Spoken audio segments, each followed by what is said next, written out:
ഞാൻ യൂഷ്വലി യൂട്യൂബിൽ ലൈവ് ഒക്കെ ചെയ്യുന്ന സമയത്ത് അല്ലെങ്കിൽ ആരോടെങ്കിലും സംസാരിക്കുന്ന സമയത്ത് എല്ലാവരും എന്നോട് ചോദിച്ചിട്ടുള്ള ഒരു ചോദ്യമാണ്.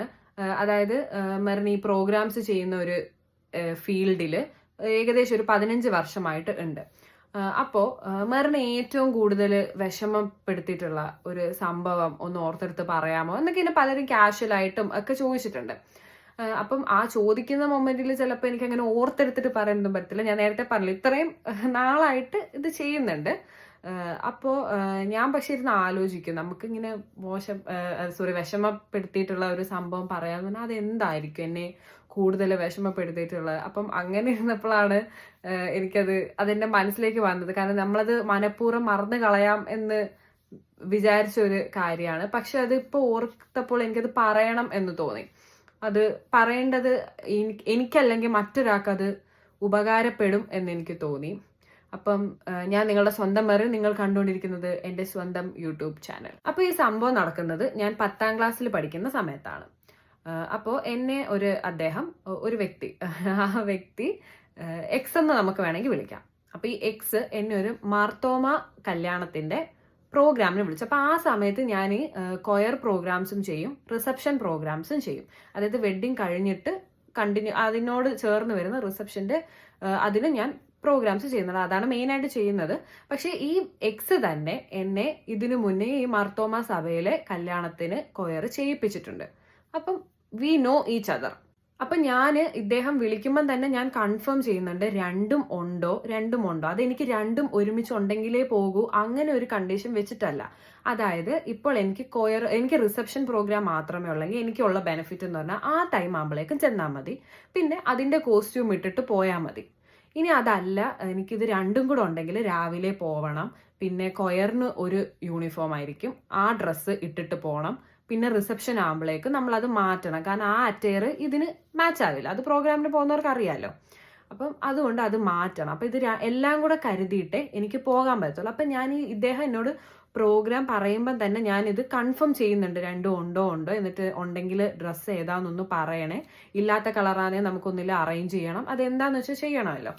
അപ്പം അങ്ങനെ അദ്ദേഹം ഉണ്ട്, മറന്നു പോരുതേ, ഞാൻ ഡ്രസ്സ് തലേന്ന് എല്ലാവരോടും ആലോചിച്ചിട്ട് പറയാം എന്നിങ്ങനെ പറഞ്ഞു. അപ്പം അങ്ങനെ തലേ ദിവസമായപ്പോ ഞാൻ ഒന്നുകൂടെ ചോദിച്ചു, ഉണ്ടല്ലോ അല്ലേ, രണ്ടും ഉണ്ടല്ലോ അത്. എന്നിട്ട് ഞാൻ പറയുകയും ചെയ്തു, ഇങ്ങനെ ഒരു കോംപ്ലിക്കേഷൻ വരാതിരിക്കാനാണ് ഈ ചോദിക്കുന്നത്. പിന്നെ മോളെ ഉണ്ട്, നീ അത് മറന്നു പോവരുതേ, രണ്ടും ഉണ്ട് എന്നും പറഞ്ഞ് ഡ്രസ്സും എന്നോട് കളറും പറഞ്ഞു. അങ്ങനെ പിറ്റേ ദിവസമായി, അതായത് ഈ പ്രോഗ്രാം നടക്കുന്ന ഇത്. അപ്പം ഞാൻ ആ സമയത്തൊക്കെ എന്ന് പറഞ്ഞു കഴിഞ്ഞാൽ എവിടെ പ്രോഗ്രാമിന് പോയാലും അമ്മേനെയും കൂട്ടിയിട്ടേ പോകത്തുള്ളൂ. അപ്പം ഒറ്റയ്ക്ക് അങ്ങനെ പോവാറില്ല. അപ്പം ഞാനും അമ്മയും കൂടെ പതിവിൽ നേരത്തെ ഇറങ്ങി. കാരണം എന്ന് വെച്ച് കഴിഞ്ഞാൽ ഈ യൂണിഫോമിന്റെ ടോപ്പിന്റെ ആ കളറിലെ ടോപ്പ് മാത്രമേ എനിക്കുള്ളൂ, പാന്റ് എനിക്കില്ല. അപ്പൊ അതെനിക്ക് അറേഞ്ച് ചെയ്യണമല്ലോ. അപ്പൊ അങ്ങനെ ഞാൻ ആ പ്രോഗ്രാമിന്റെ സ്ഥലത്ത് ചെന്നു. അവിടുന്ന് ഞാൻ ഡ്രസ്സ് എടുത്തിട്ടാണ് ഈ പ്രോഗ്രാമിന് ചെല്ലുന്നത്. അപ്പൊ ഞാൻ പള്ളിയിൽ ചെന്നപ്പോൾ സൗണ്ട് സിസ്റ്റം എല്ലാം സെറ്റ് ചെയ്ത് വെച്ചേക്കാണ്, മൈക്കും എല്ലാം കണക്ട് ചെയ്ത് വെച്ചേക്കാണ്. എക്സ് വന്നിട്ടില്ല, എക്സ് വരുന്നതേ ഉള്ളൂ. പിന്നെ പാടാൻ ഞങ്ങൾ 3 ഫീമെയിൽ ഉണ്ടെന്ന് പറഞ്ഞു. അതിൽ ഒരു ഫീമെയിൽ സിംഗറും അവിടെ വന്നിട്ടുണ്ട്. അപ്പൊ ഞാനിങ്ങനെ അവിടെ ഇരുന്നിട്ട് ഞാൻ ബാഗൊക്കെ കൊണ്ടുവച്ചിട്ട് അപ്പം ഞാനിങ്ങനെ കേബിൾ കണക്ട് ചെയ്ത് നോക്കിയപ്പോൾ എനിക്ക് മനസ്സിലായി 3 ഫീമെയിലിന്റെ മൈക്കില്ല. അപ്പൊ ഞാനിങ്ങനെ ആലോചിച്ചു, അപ്പൊ ഒരാളില്ലേ എന്നേന്. അപ്പൊ ഞാൻ അവിടെ ഇരുന്ന് ആ ഫീമെയിൽ സിംഗറിനോട് ചോദിച്ചു, ആ പുള്ളിക്കാരി ഇല്ല? അപ്പൊ പറഞ്ഞു ഉണ്ട്, വരുന്നുണ്ട് എന്ന് പറഞ്ഞു. അപ്പൊ പിന്നെ എനിക്ക് അങ്ങോട്ട് കത്തുന്നില്ല. അപ്പൊ അങ്ങനെ പുറത്തേക്ക് ഇറങ്ങി വന്നപ്പം ഈ എക്സ് വരുവാണ്. അപ്പൊ എക്സ് വന്ന പാടെ എന്നോട് പറഞ്ഞു, അപ്പൊ ഞാൻ ആകെ കൺഫ്യൂസ്ഡ് ആയിട്ട് നിൽക്കുകയാണ്.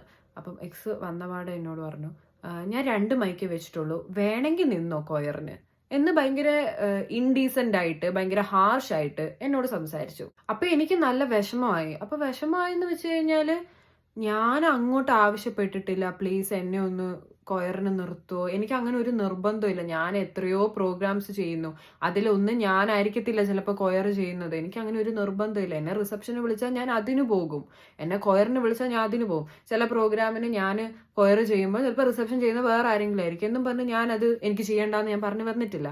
ചിലപ്പോൾ തിരിച്ചായിരിക്കും, റിസപ്ഷൻ ചെയ്യുന്ന പ്രോഗ്രാമിന് കൊയർ വേറെ ആരെങ്കിലും ആയിരിക്കും ചെയ്യുന്നത്. പക്ഷേ ഇത് എന്നോട് ഭയങ്കര കമ്പൽസറി ആയിട്ട് വരണം, യൂണിഫോമും പറഞ്ഞു, ഞാന് പുതിയ ഡ്രസ്സും എടുത്തു. അങ്ങനെ ചെന്നപ്പം എന്നോട് ഞാൻ അങ്ങോട്ട് ബെഗ് ചെയ്ത പോലെ, എന്നെ ഒന്ന് നിർത്തുവോ ചേട്ടാ എന്ന് പറഞ്ഞ് ഞാൻ പറഞ്ഞ പോലെ എന്നോട് ഭയങ്കര ഹാർഷായിട്ട് സംസാരിച്ചു. വേണമെങ്കിൽ നിന്നോ നിൽക്കുന്നത് ഈ കുഴപ്പമൊന്നുമില്ല, പക്ഷെ മൈക്കൊന്നും തരത്തില്ല എന്നുള്ള രീതിയിൽ പറഞ്ഞു. അപ്പൊ എനിക്ക് ഭയങ്കര വിഷമായിട്ട് ഞാൻ പറഞ്ഞു, എനിക്കിത് ചെയ്യാൻ പറ്റത്തില്ല, ഞാൻ ചെയ്യുന്നില്ല, റിസപ്ഷൻ പ്രോഗ്രാം നിങ്ങൾ വേറെ ആരാന്ന് വെച്ച് വിളിച്ചു, എനിക്കിനി ഇത് പറ്റത്തില്ല എന്നും പറഞ്ഞ് അന്നേരവും പുള്ളി അതെന്താ അങ്ങനെ. അപ്പൊ ഞാൻ പറഞ്ഞു, എന്നോട് ഇങ്ങനെയല്ലേ ചെയ്യുന്നത്, ഞാൻ ഇനി എന്തിനാ ഇവിടെ നിൽക്കുന്നത് എന്നുള്ള രീതിയിൽ ഞാനും അമ്മയും കൂടെ തിരിച്ചിറങ്ങി. അപ്പം തിരിച്ചിറങ്ങി വരുന്ന വഴിക്ക് മറ്റേ ഒരു ഫീമെയിൽ സിംഗറും കൂടെ വരുന്നെന്ന് പറഞ്ഞല്ലോ. അപ്പൊ വരുന്ന വഴിക്ക് പുള്ളിക്കാരി ഇങ്ങനെ കണ്ടു. അപ്പൊ പുള്ളിക്കാരി നോക്കിയപ്പോൾ എന്റെ സെയിം ഡ്രസ്സൊക്കെ ഇട്ടേക്കുന്നത്. മറ്റേ പുള്ളിക്കാരി സെയിം കളറാന്നേ ഉള്ളൂ, ഇതെന്റെ സെയിം പോലത്തെ ഡ്രസ്സൊക്കെ ഇട്ടിട്ട്. അപ്പൊ എന്നോട് വെച്ച് പോവാന്നോ. അപ്പൊ ഞാൻ പറഞ്ഞ ഞാൻ പോവാ എന്ന് പറഞ്ഞ് ഞാനും അമ്മയും അങ്ങ് നടന്നു. അപ്പൊ കുറച്ചു നേരം കഴിഞ്ഞപ്പം എൻ്റെ ഒരു ഫ്രണ്ട് എനിക്ക് മെസ്സേജ് അയച്ചു. ഒരു വിത്തിൻ ആൻ അവർ എൻ്റെ ഒരു ഫ്രണ്ട് എനിക്ക് മെസ്സേജ് അയച്ചു. അപ്പൊ ഈ ഫ്രണ്ട് എന്ന് പറഞ്ഞാൽ ഞാൻ വഴി വെച്ച് കണ്ട ആ സിംഗറിന്റെയും കൂടെ ഫ്രണ്ടാണ്. അപ്പൊ എന്നോട് ഇങ്ങനെ പറഞ്ഞു, നീ എന്താ പ്രോഗ്രാമിൽ നിന്ന് ഇറങ്ങി വന്നത്? അപ്പൊ ഞാൻ ചോദിച്ചു, ഇയാളെങ്ങനെ അറിഞ്ഞു? അപ്പം പറഞ്ഞു, ഇങ്ങനെ പറഞ്ഞു, നിന്റെ പാട്ടുകാരി ഇതേ പോയി, നിന്റെ പാട്ടുകാരി ഇങ്ങനെയാണോ കാണിക്കുന്നേ എന്നൊക്കെ പറഞ്ഞിട്ട് ആ പുള്ളിക്കാരി ചോദിച്ചിരുന്നു. അപ്പം ഞാൻ ഇതുപോലെ സംഭവം ഇന്നതാണ് സംഭവിച്ചത്, എന്നോട് ഇങ്ങനെ മോശമായിട്ടാണ് പെരുമാറിയത്, അവിടെ നിൽക്കേണ്ട ആവശ്യം എനിക്കുണ്ടെന്ന് തോന്നുന്നില്ല. അപ്പം അപ്പോഴാണ് പുള്ളിയും മനസ്സിലാക്കുന്നത് ഇതാണ് സംഭവം എന്ന്. അപ്പൊ അവര് ആ പ്രോഗ്രാമിന് ആരും അറേഞ്ച് ചെയ്ത് അത് എന്റെ വിഷയമല്ല. അപ്പം വൈകുന്നേരം ആയപ്പോഴത്തേക്കും ഈ സ്റ്റോറി നേരെ തിരിഞ്ഞിട്ട് ഞാൻ ഇവിടുത്തെ വില്ലത്തിയായി. ലൈക്ക് ഈ പുള്ളിക്കാരന്റെ കുറെ വോയിസ് നോട്ടുകൾ ഞാൻ കേട്ടു. ഈ പുള്ളിക്കാരൻ മറ്റു പലർക്കും അയച്ച കുറെ വോയിസ് നോട്ട്. അതിൽ ഇദ്ദേഹം പറയുന്നത് എന്താന്ന് വെച്ച് കഴിഞ്ഞാല്, ആ കുട്ടി കൊയർ ചെയ്യും എന്നുള്ളത് എനിക്ക് അറിയില്ല, ആ കുട്ടി കൊയർ പാടുന്നത് ഞാൻ ഇതുവരെ കേട്ടിട്ടില്ല. Note the point. ഞാൻ ആദ്യമേ പറഞ്ഞു, ഞാൻ ഇദ്ദേഹത്തിനോട് ഇതിനു മുന്നേയും കൊയറുകൾ ചെയ്തിട്ടുണ്ട്, ഈ സെയിം സഭയുടെ തന്നെ കൊയറുകൾ ചെയ്തിട്ടുണ്ട്, റിസപ്ഷനും ചെയ്തിട്ടുണ്ട്, എല്ലാം ചെയ്തിട്ടുണ്ട്. അപ്പൊ പറയാം, ഈ കുട്ടി കൊയർ ചെയ്യുന്ന കാര്യം എനിക്കറിയില്ല, തന്നെയല്ല ആ കുട്ടി ആ യൂണിഫോമിൽ പോലുമല്ല വന്നത് എന്ന് പറഞ്ഞു. ഈ സെയിം കാര്യം എന്നെ വഴി വെച്ച് കണ്ട ആ ചേച്ചി ഉൾപ്പെടെ പറഞ്ഞു, ഞാൻ ആ യൂണിഫോം അല്ല ഇട്ടിരിക്കുന്നതെന്ന്. അപ്പൊ ഞാൻ ഇട്ട ഡ്രസ്സിന്റെ ഫോട്ടോയും ഈ വൈകുന്നേരം ആയപ്പോ ഇവർ ഈ കൊയറിന്റെ ഫോട്ടോസ് പോസ്റ്റ് ചെയ്യില്ല, അപ്പൊ അതിൽ ആ പെൺകുട്ടിയുടെ ഡ്രസ്സിന്റെ ഫോട്ടോ എടുത്തിട്ട് ഞാൻ കാണിച്ചു കൊടുത്തു. ഞാൻ എന്റെ ഫ്രണ്ടിനെ അയച്ചിട്ട് ഞാൻ പറഞ്ഞു, ഇത് നോക്ക്, സെയിം ഡ്രസ്സാണ്, ഈ സെയിം ഡ്രസ്സ് ഇട്ടിട്ട് തന്നെയാണ് ഞാൻ പോയത്, എനിക്ക് അങ്ങനെ പോവാൻ വട്ടൊന്നും ഇല്ലല്ലോ. അതെനിക്ക് ഭയങ്കര ഒരു ഷോക്കായിരുന്നു. അതായത് ഞാൻ ഒരിക്കലും ബെഗ് ചെയ്യാത്തൊരു കാര്യം ഇത്രയും ഉൾട്ട അടിച്ച് മറ്റുള്ളവരിലേക്ക് എത്തിച്ച് എന്നെ ഡീഫെയിം ചെയ്യാൻ നോക്കുവാണ്. അത് അന്നൊന്നും ശരിക്കും എനിക്ക് ഈ സോഷ്യൽ മീഡിയയുടെ റൈറ്റ് ആയിട്ടുള്ള ഒരു യൂസേജ് ഒന്നും, അന്ന് ഞാൻ 10ാം ക്ലാസ്സിൽ പഠിക്കുന്നതേ ഉള്ളൂ.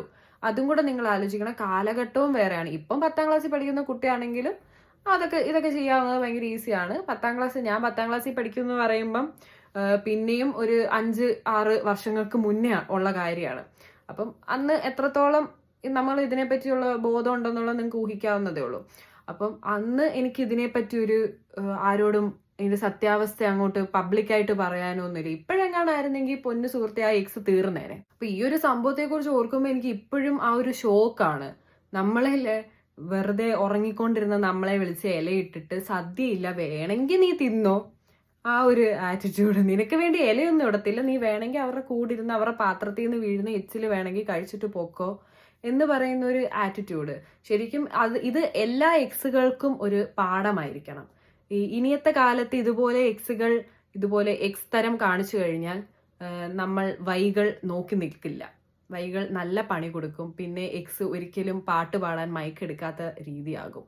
അപ്പം അതുകൊണ്ട് എല്ലാ എക്സുകളുടെയും ശ്രദ്ധയ്ക്ക് നിങ്ങൾ ഇങ്ങനെയൊന്നും ചെയ്യരുത് കേട്ടോ, നിങ്ങൾക്ക് തന്നെയാണ് അത് പാരയാവുന്നത്.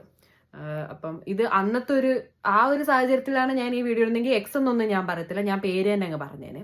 അപ്പം ഇത് ഇത്രയും വർഷങ്ങൾ കഴിഞ്ഞതുകൊണ്ടാണ് ഞാൻ അതിനെ ആ രീതിയിൽ കാണാനെടുക്കുന്നത്. അപ്പം എല്ലാവർക്കും മനസ്സിലായെന്ന് തോന്നുന്നു. എനിക്ക് ഏറ്റവും വിഷമകരമായ സംഭവങ്ങളിൽ ഒന്ന് മാത്രമാണ് കേട്ടോ ഇത്.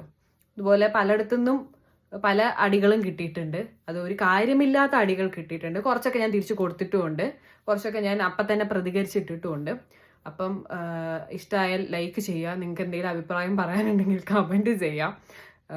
അപ്പം അത്രേ ഉള്ളൂ വീഡിയോ. Okay, by.